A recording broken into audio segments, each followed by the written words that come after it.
E hoje ela tá aqui, topou feriado. Eita, pra gente não é não, né, Andréia? Não, todo dia é dia de fazer o bem, falar o bem. Coisa boa. E levar o melhor, né? Você chegou, eu tava aqui firme, né, em defesa da família.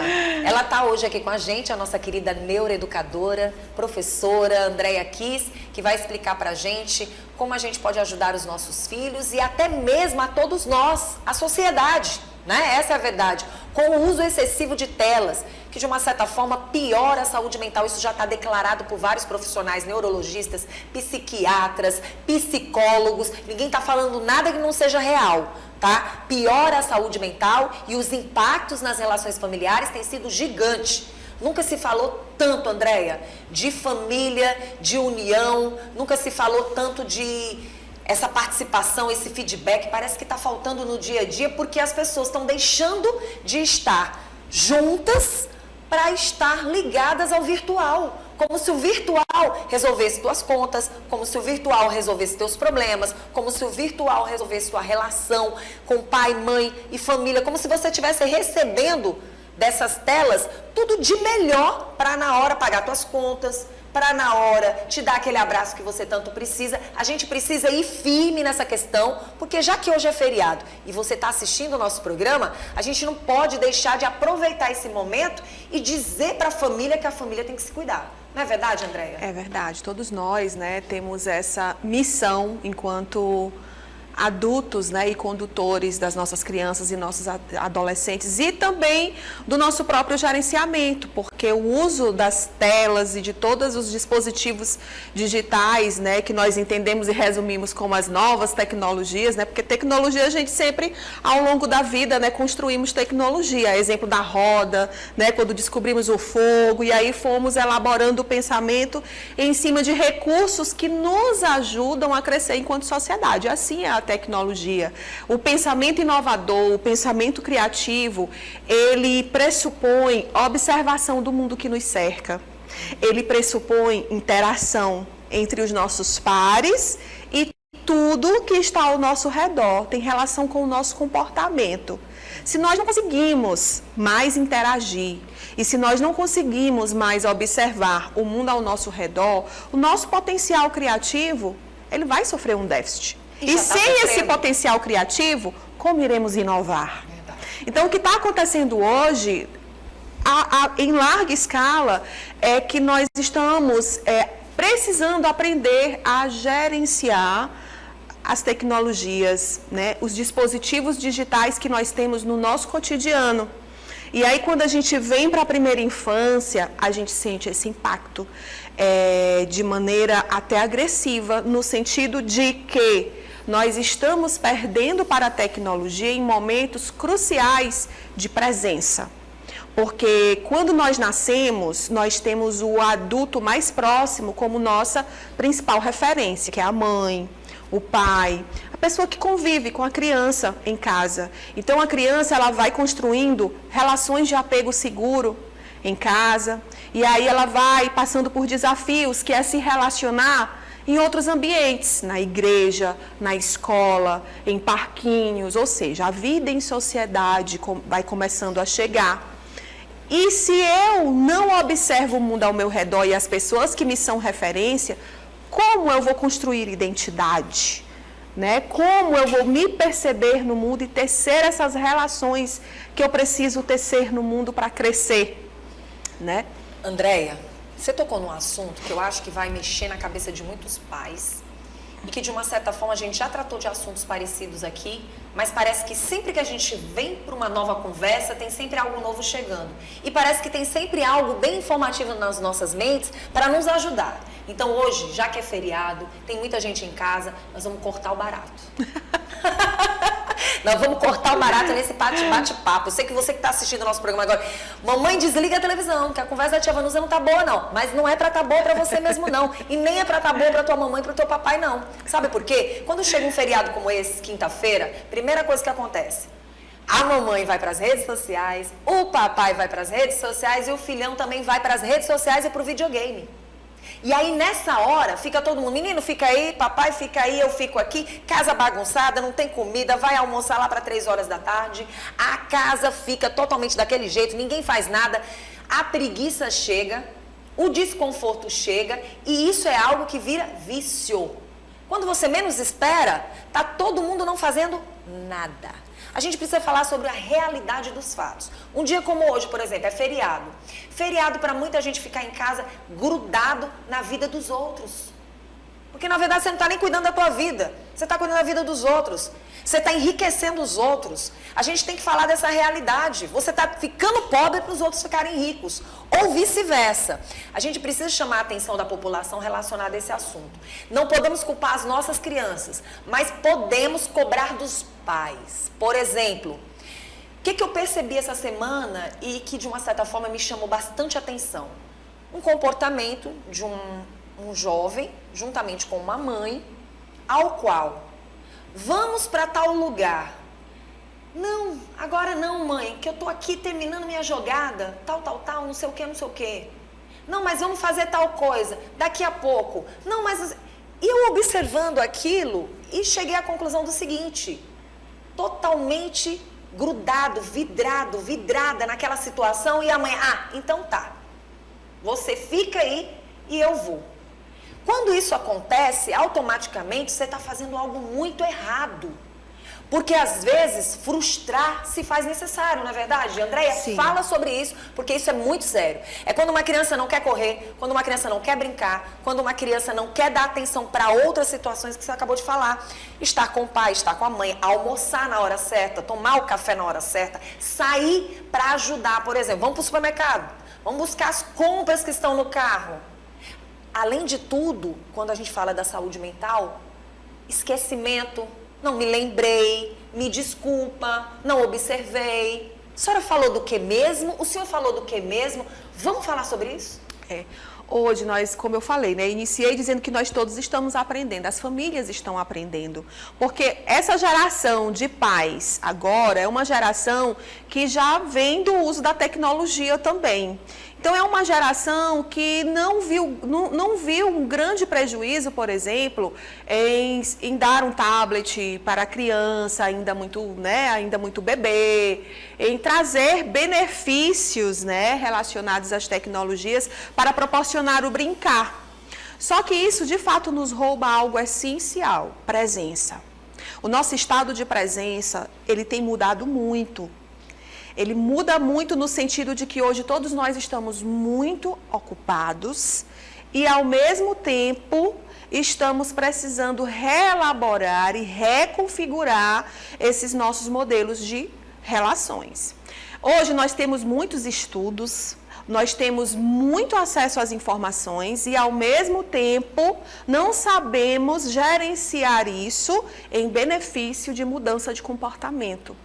Nunca como antes, nós vemos hoje pessoas na internet e na TV falando sobre mentalidade, sobre mudança de estilo de vida ou sobre como performar melhor.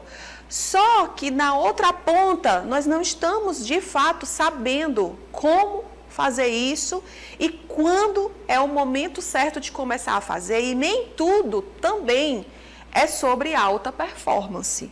Existem as pausas, existem os momentos de olhar para dentro e a gente só consegue fazer isso se a gente sair um pouco desse redemoinho frenético que, enquanto sociedade, nós estamos nos colocando. Linha de conforto, que na verdade conforto não tem nada. Exatamente. E aí, quando a gente vai para casa, outro dia eu estava conversando com uma pessoa e ela estava falando exatamente sobre coisas que eu sempre trago, né? E ela dizendo assim: professora, eu me lembrei de você domingo lá em casa.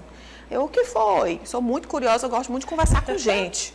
Eu disse, o que foi? Eu disse, não, eu estava colocando eu estava com a minha filha na casa da minha mãe, e sempre que eu vou para lá tem a redinha para colocá-la para dormir. E aí, quando eu fui colocá-la para dormir, que eu deitei, eu chamei, ela disse, mãe, pega teu celular. E ela disse que nesse momento, ela veio o estalo da conversa que ela tinha visto, porque habitualmente ela coloca a filha para dormir, enquanto a filha está ali, ela está no celular. São coisas que a gente não faz de maneira consciente. A consciência dela chegou quando ela conseguiu fazer uma comparação com algo que é informativo e que chegou para ela. Mas esses comportamentos, nós todos tecemos de uma forma ou de outra, em um grau maior ou menor, com um recurso ou outro. Pode ser um livro também. Engraçado que você tocou nesse assunto, e aí o que me chamou a atenção? Por que que eu observei o que aconteceu com o filho dessa minha amiga? Isso aí é um outro ponto. Por que que isso aconteceu? Porque o mundo que eu estou vivendo tem pausas, tem situações. Por exemplo, às vezes eu tenho algumas amigas e tenho até colegas de trabalho também que dizem assim: a Vanusa não gosta de celular, a Vanusa não pega celular, a Vanusa não olhou minha mensagem. Você manda uma mensagem de manhã, aí hoje a gente tem o quê? Hoje a gente tem um número comercial, um número pessoal. Senão você não trabalha, senão você não vive. Por exemplo, a gente que trabalha com comunicação, a gente precisa ter pausas. Porque eu não sou a Vanusa só da televisão. Eu sou a Vanusa dona de casa, eu sou a Vanusa que lava a roupa.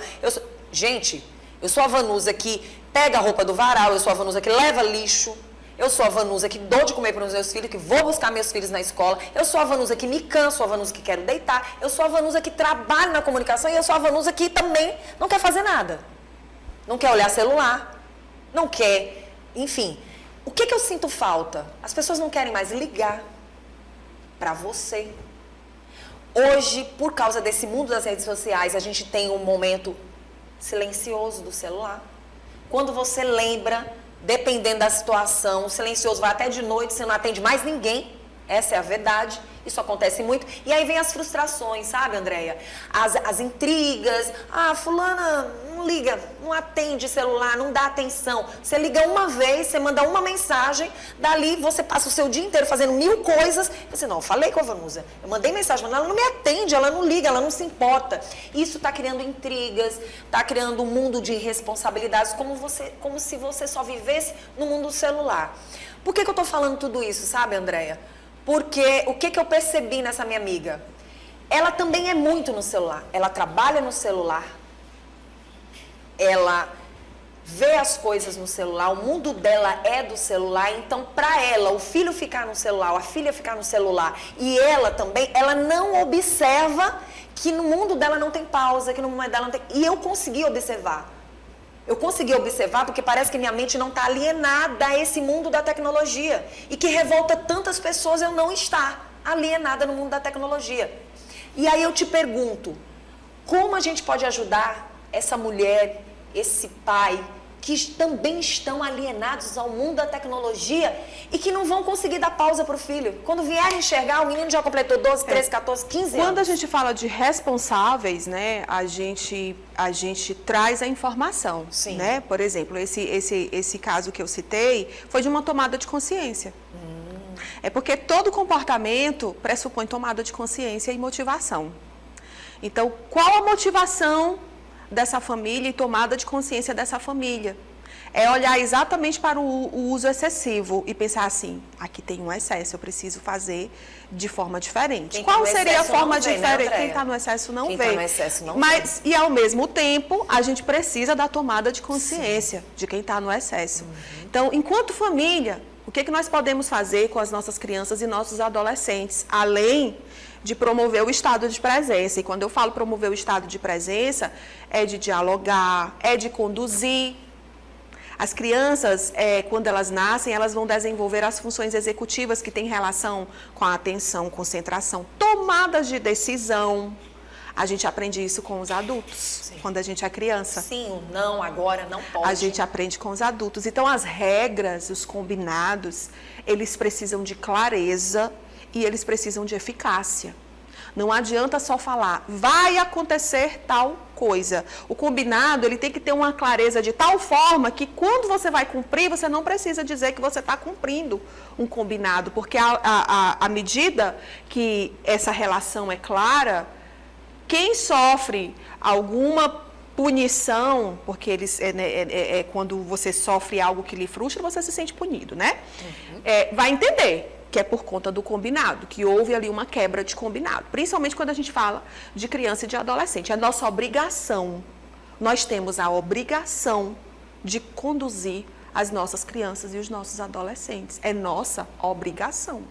Assim como a gente precisa levar ao médico para cuidar da saúde, a gente precisa observar quanto tempo o nosso adolescente passa no quarto, na frente do computador, com quem ele está interagindo e o que é que ele está fazendo. Só que não adianta a gente apenas observar isso. Para que ele saia do quarto e utilize outras coisas que não o computador, eu preciso ir com ele para algum lugar. Tem que dar exemplo. Eu preciso ir para o cinema, para um parque, fazer um esporte, dar uma volta. Fazer ele sentir outros prazeres, né? Eu preciso acompanhar. E aí é onde eu estou ativa no meu estado de presença. Porque o estado de presença não é o corpo presente. E a vigilância e a reclamação é a promoção de hábitos saudáveis. E hoje nós estamos vivenciando um período que nós não temos tempo para essas coisas que são triviais.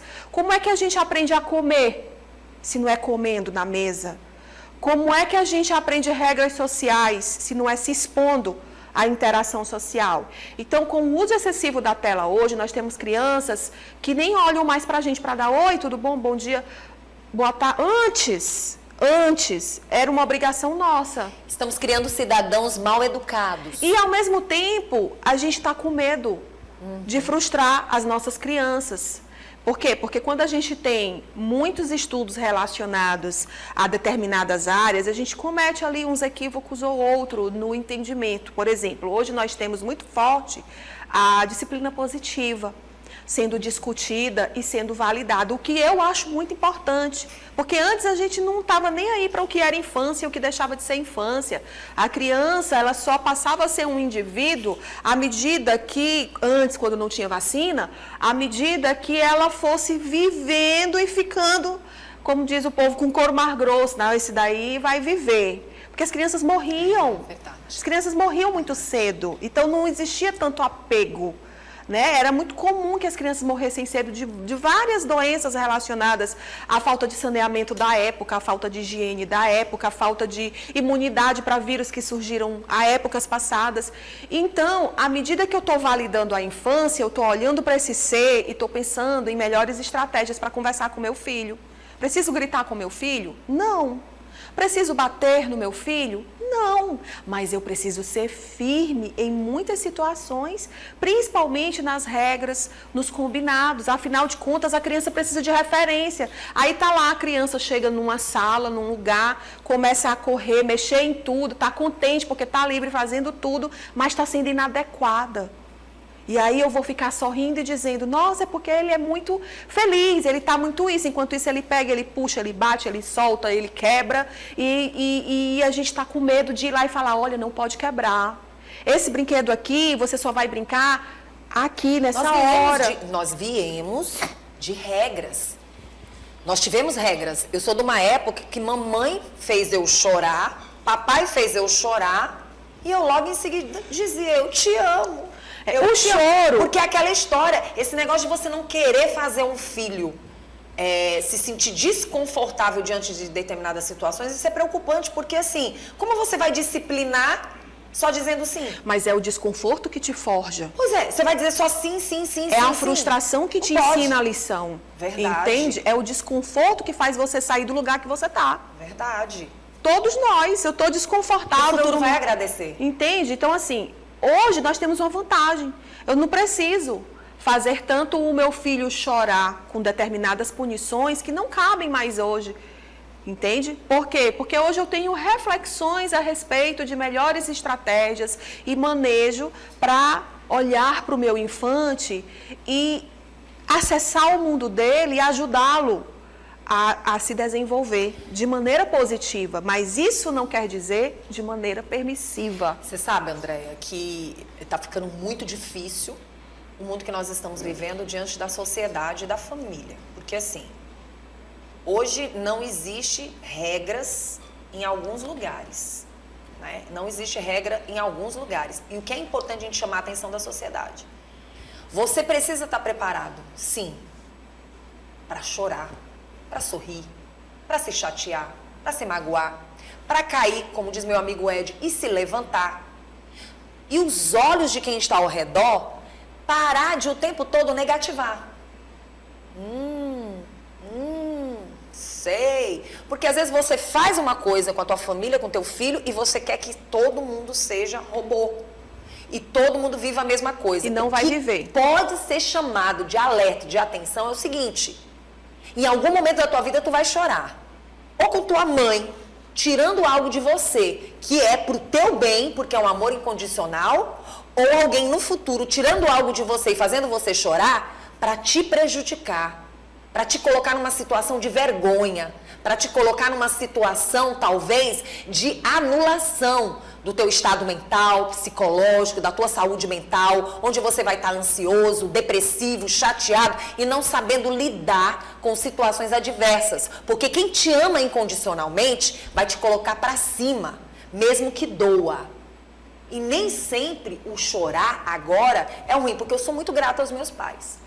Por tudo que eu passei. Todos nós somos. Pelas oportunidades que meus pais me deram de sim, do não, do que eu pude, do que eu não pude, do que eu tive que comprar para valorizar, do que eu tive que deixar de ganhar para valorizar, do que eu tive que cair e me levantar, e do que eu tive que muitas vezes receber não.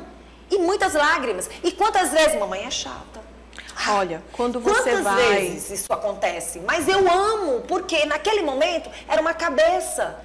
E a mente da gente é assim, não é verdade, Andréia? Sim, quando a gente vai para sociedades diferentes, de tempos diferentes, a gente observa o quanto a cultura daquela sociedade forja os pequenos. Você vai para os povos originários, aí você vai conversar sobre o que eles fazem na aldeia, né? Vamos aqui vamos falar de Brasil, né? E aí eles vão aprendendo costumes e vão aprendendo ritos de passagem. Né, de sair da infância, de ir para a adolescência, da maneira deles, no contexto deles. É na aldeia que eu vou desenvolver habilidades para lidar com comportamentos, pessoas e situações diferentes. Então, eu vou trazer agora para a cidade e para a nossa casa. É na família, é no seio familiar, que eu vou passar por situações de frustrações, que eu vou passar por situações de dissabores, e principalmente se eu tiver irmãos. Os irmãos, eles nos ajudam muito nesse aspecto, porque eu vou começar o meu processo de interação entre pares ali, porque assim, o adulto, ele provê para a criança, né? Então, se eu sou a mãe e eu tenho um bebê, eu não vou deixar que ele caia, eu não vou deixar ele passar fome. Se ele quiser um determinado brinquedo, eu vou entregar esse brinquedo na mão dele. Vai partir de mim a tomada de consciência de colocar um pouquinho esse brinquedo mais longe, quando a criança começar a se engatinhar, para ela ir lá pegar o brinquedo. Ou então continuar dando na mão dele o brinquedo, que é o que tem acontecido cada vez mais. E é o que a gente precisa começar a aprender em casa. Por quê? Porque ninguém, absolutamente ninguém, fora desse ambiente vai entregar nada na mão dos nossos filhos. E os nossos filhos, quando alguma situação acontecer fora desse ambiente, eles precisam saber como agir. Eles precisam saber como se portar. Eles precisam saber o que falar. Eles precisam saber o que reclamar. E que decisão tomar. E aí, quando eles crescem, que eles forem para o mercado de trabalho, que o chefe ficar chateado com alguma coisa errada e chamar para fazer um alinhamento de alguma estratégia, ir lá os ânimos precisarem, né, fluírem mais, vai deixar o emprego, vai para outro emprego. O que vai acontecer? O ciclo não se fecha nunca. O que vai acontecer? Aí quem é que vai lá reclamar? Olha, você gritou com o meu filho. Olha, você olhou feio para o meu filho. Olha, você não devia ter falado desse jeito. Você não devia ter feito isso e isso para o meu filho. Como é que o meu filho vai saber ter manejo para lidar no mundo que eu não vou estar do lado dele, segurando na mão dele? Forte, né? Como? E como eu hoje posso fornecer esses meios? E olha que a gente partiu para uma conversa que abrange tudo que a gente está querendo dizer aqui. As telas só te mostram o que vai agradar você naquele momento. Sim. Mas elas não vão te dar tudo aquilo que você precisa a todo momento. E a vida não gira só em torno de uma tela. As telas, elas são recursos, ferramentas para o nosso potencial de inovação, para o nosso crescimento em sociedade. Então, o que nós estamos aprendendo é a gerenciar essa utilização e tecer um equilíbrio entre um comportamento moral e ético frente ao uso dessas novas tecnologias para o nosso potencial de inovação. Bom, na primeira infância, até os 2 anos de idade, 0 telas. Para que tela na infância, não é verdade? E aí, se eu não tenho tela, eu vou promover o brincar em lugares diferentes, o diálogo para a aquisição da linguagem, histórias para contar antes de dormir, lugares para passear. Afinal de contas, a criança precisa ter contato com priminhos, com os tios. Se você frequenta a igreja, na igreja ela vai também adquirir habilidades de socialização que são essenciais. Todos os lugares sociais que você apresentar à sua criança, ela vai aprender e ela vai desenvolver. E assim, as telas, elas podem nos ajudar mediante controle. O ambiente de tela, ele é um ambiente controlado. Então, se eu preciso apresentar algum conteúdo, porque hoje nós já temos conteúdos pedagógicos, brincadeiras, joguinhos intencionais, inclusive para memória e concentração, a criança pode fazê-lo, conduzido por alguém, em momento específico, por um tempo limitado. Crianças de 3 anos para frente. Quando a gente fala de adolescente, a gente tem uma dificuldade maior, porque a gente sabe que os desafios são maiores, não é verdade? Hoje todo adolescente tem um celular. Então, o que nós podemos fazer? Ajudar o nosso adolescente a observar quanto tempo de uso de celular ele tem feito e quais são os aplicativos que ele tem mais acessado e o que é que ele precisa fazer dentro da atividade do dia a dia dele. O que é que o seu adolescente faz? Ele estuda. E para estudar e reter informação na memória, ele precisa exercitar isso em um outro momento. Ele faz isso por quanto tempo? Quantos esportes o seu adolescente pratica e quanto tempo ocioso também ele tem? Porque o ócio, ele é muito importante. Ficar sem fazer nada é muito importante, principalmente na infância. Para não ter problema, Andréia, para não ter problema, seria mais ou menos quanto tempo? Que um dia de hoje, olha, feriado? Até os 18 anos, a gente tem aí só 3 horas máximas de exposição à tela. Dos 0 aos 2 anos, a Sociedade Brasileira de Pediatria nos coloca um tempo de 0. Bom, nesse tempo de horário, né, você não vai mexer tanto com a mentalidade dessa criança, mas mesmo assim ainda tem que observar, né? Não, tem que observar e, na verdade, o uso da tela, a tela é uma ferramenta. Sim. Então, esse uso, ele é um uso de maneira interativa. A gente também não vai tolher os nossos jovens da utilização dessas ferramentas que são essenciais. Agora, quando a gente fala também de ferramenta, André, a gente tem que chamar a atenção, sei que o nosso tempo já está bem esgotado, mas a gente tem que chamar a atenção da ferramenta nem tanto, mas do que você está vendo nesta ferramenta. Exatamente, a questão é o que você acessa, quem são suas referências, como você testa o seu potencial criativo, o seu viés de confirmação, porque o algoritmo ele só te mostra aquilo que você mais procura. Então, cada vez mais vai afunilando, entende? E saindo um pouco da tela, a gente tem momentos em família, um almoço, todo mundo junto em um lugar diferente, um piquenique no parque, jogos de tabuleiro, as crianças gostam muito de jogar, vamos sair um pouco do videogame, vamos jogar aqui um pouquinho esse jogo aqui, que a mamãe e o papai gostam de jogar, ou o titio, enfim. É importante a gente ter o equilíbrio, a gente ter o comportamento moral e ético. Por exemplo, nós estamos tendo aqui em Teresina um evento enorme sobre inovação e tecnologia. E esse evento é de base para quem está na educação básica. Então, assim, é o equilíbrio de tudo. Muito bom. André, eu passaria o dia inteiro conversando com você e ajudando Eu agradeço vocês. Mas eu quero agradecer a você. Quem quiser entrar em contato contigo, como é que faz? Pode fazê-lo acessando o meu Instagram, andreaquis.neuroedu, ou então o LinkedIn, Andrea Quis.